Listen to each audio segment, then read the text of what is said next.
Welcome back, everyone. In today's explainer, we're diving into an absolute masterclass in psychological warfare. Seriously, we are doing a strategic breakdown of one of the most cinematic, dramatic escalations in the Bhagavad Gita, specifically Chapter 1, Slokas 11 through 15. Now, this isn't just some dusty ancient text, no way. It's a profound study in leadership, morale, and literally the sheer power of sound on a battlefield. So buckle up, because we're about to witness the exact moment where calculated earthly military strategy collides head-on with divine authority. To really grasp the stakes here, I want you to mentally transport yourself right to the sacred soil of Kurukshetra. Just imagine the sheer scale for a second. You've got two unimaginably massive armies drawn up for battle, facing off in this heavy, absolute silence. You can almost feel the air thick with anticipation, right? Dust kicking up from a million soldiers.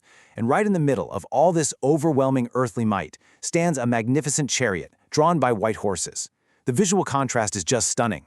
On one side, legions of armored warriors representing the absolute pinnacle of human military power, and on the other, this singular chariot radiating a calm, undeniable presence. It's literally the ultimate calm before the ultimate storm. So, that brings us to the core question driving today's explainer. What actually happens when mortal military strategy meets divine intervention on a battlefield? I mean, when you have the greatest tactical minds of an era locking horns with forces that transcend human capability altogether, how does that tension actually break? The psychological pressure between the Kaurava and Pandava armies is at an absolute boiling point right here. So let's dive in and see exactly who makes the first move. Section 1. The Ultimate Tactical Command. All right, let's look at Shloka 11. Here, King Duryodhana gives a highly specific order to his generals. He says, "Therefore, stationed in your respective positions on all fronts, you all guard Bhishma in particular on all sides." So, what's the takeaway here? Well, it's crucial. Duryodhana, even with this massive, practically unconquerable army at his back, knows exactly where his true strength lies. It lies entirely with the veteran warrior, the grand uncle of the Kaurava race, Grandfather Bhishma. Duryodhana is commanding an absolute impenetrable phalanx. We're talking a dense, locked shield wall to protect his supreme commander from every conceivable angle. Honestly, it's a surprising level of micromanagement for an army of this massive scale. Just notice Duryodhana's calculated tactical intent here. It's a highly logical, purely physical defense mechanism, right? Protect the kingpin and you protect the army. Simple. But actually, in doing so, he might also be revealing a subtle underlying anxiety to his generals. He is heavily reliant on a single, aging, albeit incredibly powerful warrior. Section 2. The Lion's Roar. Which brings us to Shloka 12. Sensing Duryodhana's tension, Bhishma steps up. The text reads, "The grand old man of the Kaurava race, their glorious granduncle Bhishma, cheering up Duryodhana, roared terribly like a lion and blew his conch." Just imagine the impact of this for a second. The oldest, most respected warrior on the entire field doesn't just issue a standard command.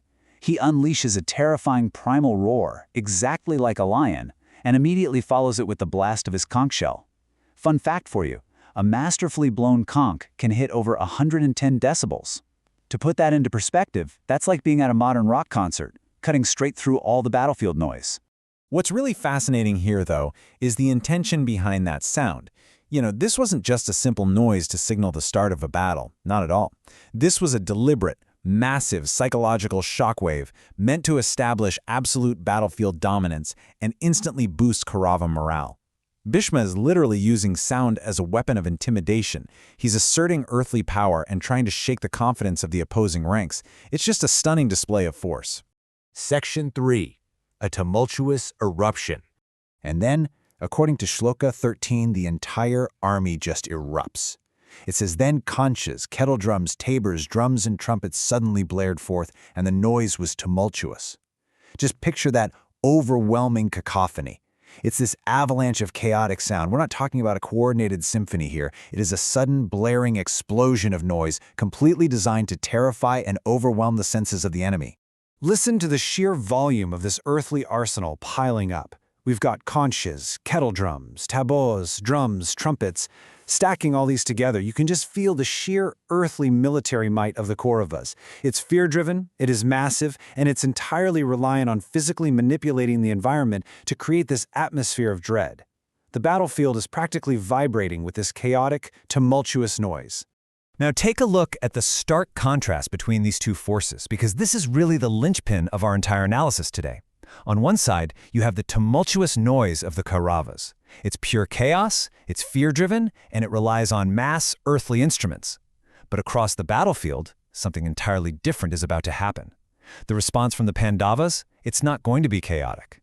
As we're about to see, it will be focused, it will be celestial, and it will rely on highly specific divine resonance.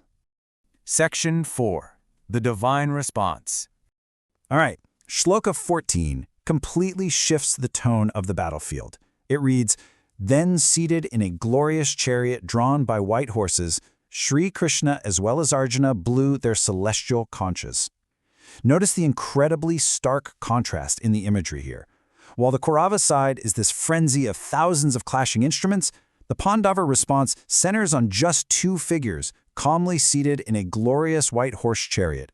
They don't panic, they don't command 1,000 drums to beat in response, they simply, calmly, raise their celestial conches to their lips. And this magnificent chariot perfectly captures the divine alignment of the Pandava forces. There's absolutely no frantic scrambling here. There is only calm, overwhelming authority. You see, the Kauravas try to dominate with this huge wave of chaotic earthly noise, but Krishna and Arjuna are about to pierce straight through all that chaos with a sound of pure, concentrated, celestial power. Section 5. The Celestial Conches. Moving on to Shloka 15, we get an incredibly specific breakdown. Sri Krishna blew his conch named Panjayanya, Arjuna his own called Devadatta, while Bhima of terrible deeds blew his mighty conch Pandra. Notice how the text explicitly names the heroes and their specific conches here. This isn't just an anonymous wall of sound like those Kaurava drums. Not at all. This is a highly individualized, targeted strike of celestial energy. Let's look at how exactly these specific celestial instruments act as psychological weapons. First, you have Krishna blowing Pankajanya, which radiates pure divine authority. Right next to him, Arjuna blows Devadatta, establishing his God-given prowess and absolute focus. And then Bhima, a guy known for his sheer power, blows Pandra, promising mighty, terrible deeds. Honestly, that sounds like the ultimate pre-game intimidation tactic.